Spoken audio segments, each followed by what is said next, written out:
शुभमन गिल के कप्तान बनते ही इंडिया की क्रिकेट में एक नए अहद का, एक नए एरा का आगाज हो चुका है।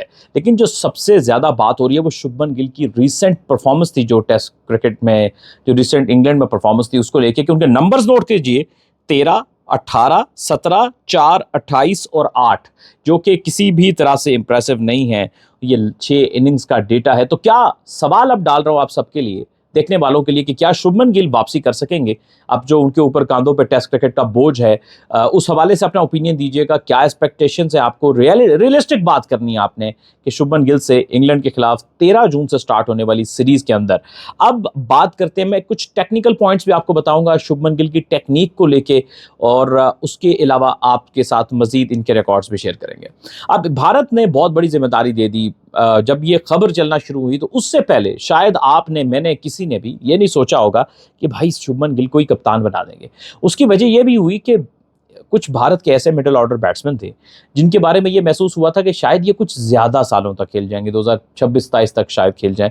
किसी ने विजन रखा होगा। मैं बात कर रहा हूं अजिंका रहाणे और चेतेश्वर पुजारा की। लेकिन वो उनका जो सफर था वो चलते चलते कहीं बीच में ही खत्म हो गया, उनकी जो बत्ती गुल हो गई। तो उसके बाद रोहित शर्मा और विराट कोहली भी रिटायर हो गए अचानक से बिल्कुल ही, और वो भी मंजर आम से चले गए। इस बीच में अश्विन भी चले गए और बड़े सीनियर प्लेयर चले गए। इंडिया की टीम तकरीबन जैसे कि पुराने प्लेयर से खाली हो गई।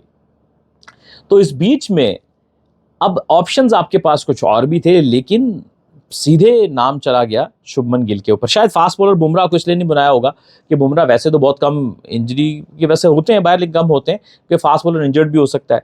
तो उनको उन्होंने कप्तानी की एक्स्ट्रा बोझ नहीं दिया। ऑलरेडी 3 फॉर्मेट खेल रहे हैं इंडिया के लिए, दुनिया के नंबर 1 फास्ट बॉलर है इस वक्त, इसमें विदाउट एनी डाउट बुमराह।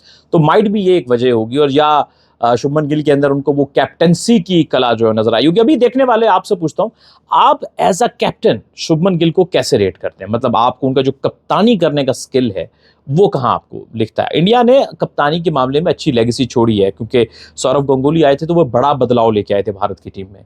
उसके बाद फिर महेंद्र सिंह धोनी ने एक कोहराम मचा दिया था, स्पेशली व्हाइट बॉल क्रिकेट में इंडिया के लिए। बहुत 3 टाइटल्स ले उड़े थे। फिर विराट ने टेस्ट क्रिकेट में इंडिया को पीक पे लेकर गया था। रोहित शर्मा के अंडर टेस्ट और व्हाइट बॉल क्रिकेट स्पेशली काफी फ्लरिश किया, आपने ट्रॉफीज जीत ली। ये लेगेसी बहुत बड़ी होगी अब कप्तानी की।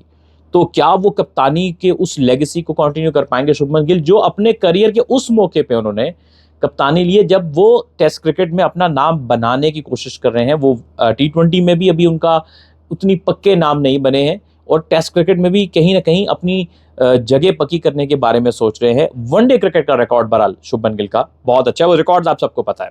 अगर हम थोड़ी सी शुभमन गिल के बारे में देखें, बात करें, तो शुभमन गिल के जो नंबर्स हैं या कुछ आंकड़े हैं वो मेरे सामने हैं, एंड उनके ऊपर ज़रूर हम बात करेंगे। 13 तारीख से ये पहला जो है वो मैच हो रहा है जी, बैकनम में, इंडिया टूर ऑफ इंग्लैंड। और फिर आपको पता है कि एक लंबी टेस्ट सीरीज़ है, और जहाँ पर बहुत सारे नए नाम हैं उनको लेके चलना है। वहाँ पर शुभमन गिल की कप्तानी का भी एक बहुत ज़्यादा बड़ा किरदार होगा, उनकी परफॉर्मेंस का भी। और मैंने आपसे कहा था मैं उसकी टेक्निक पे बात करूँगा।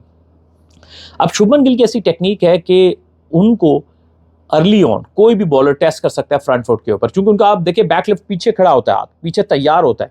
इसी बैकलिफ्ट की वजह से स्टार्टिंग में उनको बैट सीधा आगे लाने में प्रॉब्लम होता है, स्ट्रेट ड्राइव कराने में प्रॉब्लम होता है। अर्ली ऑन जब वो सेटल हो जाते हैं फिर वो ठीक खेलने लगते हैं, लेकिन स्टार्टिंग में इस वजह से वो कट और पुल के बहुत अच्छे प्लेयर है, क्योंकि बैट पीछे से तैयार होता है, उसी वक्त अच्छी पोजीशन में होता है। लेकिन उसी वजह से वो आगे फ्रंट फुट पे आने में थोड़ी उनको झिझक होती है, और जो भी बॉलर उनको आगे फुल लेंथ पे स्टंप्स के आसपास टारगेट करेगा वहां पे ये वल्नरेबल हो सकते हैं। अब ये शुभमन गिल को भी डेफिनेटली कोचिंग स्टाफ ने बताया होगा कि आपके डिसमिसल इस एरिया में, ये आपका वीकर जोन है, तो आप इसको कैसे टैकल करोगे, क्योंकि इंग्लैंड में आप फ्रंट फुट पे बहुत ज़्यादा टेस्ट होते हैं, क्योंकि गेंद स्विंग होता है, सीम होता है आगे से, और कब बादल आ जाए और गेंद ज़्यादा स्विंग होना शुरू हो जाए, और बॉल पुराना भी नहीं होता ड्यूक्स का, वो तो 60 ओवर बाद भी स्विंग सीम हो रहा होता है। तो ये एक चैलेंज उनके लिए ज़रूर होगा। मैं ये नहीं कहता कि वो कर नहीं सकता, बिल्कुल कर सकता है। बैट्समैन की अपनी तैयारी होती है कि अपने वीक एरियाज पे कैसे वर्किंग करके आता है। तो ये टेक्निकल चीज़ है और मेरा ख्याल है इंग्लैंड को ये पता होगा, इसलिए वो कोशिश करेंगे उसको बैकफुट पे अर्ली ऑन कम बॉल्स दें और उसको फ्रंट फुट पे ज़्यादा खिलाएं। अगेन ये तो बॉल और बैट के बीच में जंग तो चलती रहेगी, लेकिन मैं बेस्ट विशेस कहना चाहूँगा शुभमन गिल को। एक बहुत बड़ी टेस्ट सीरीज़ है, 5 टेस्ट मैचेस की सीरीज़ है, तो इसमें या 4 टेस्ट मैचेस की जो सीरीज़ होती है 5 की, वो काफ़ी बड़ी सीरीज़ होती है। सो देखते हैं इसका क्या मुद्दा निकलता है, लेकिन बहरहाल एक अच्छा समर स्टार्ट हो रहा है टेस्ट क्रिकेट का। वर्ल्ड टेस्ट चैंपियनशिप स्टार्ट हो गई और उसके साथ आप इंडिया इंग्लैंड की सीरीज़ है, तो यकीनन ये जो सीरीज़ है, ये टेस्ट क्रिकेट में जो व्यूअर्स हैं उनकी बोरियत को ख़त्म करेगी।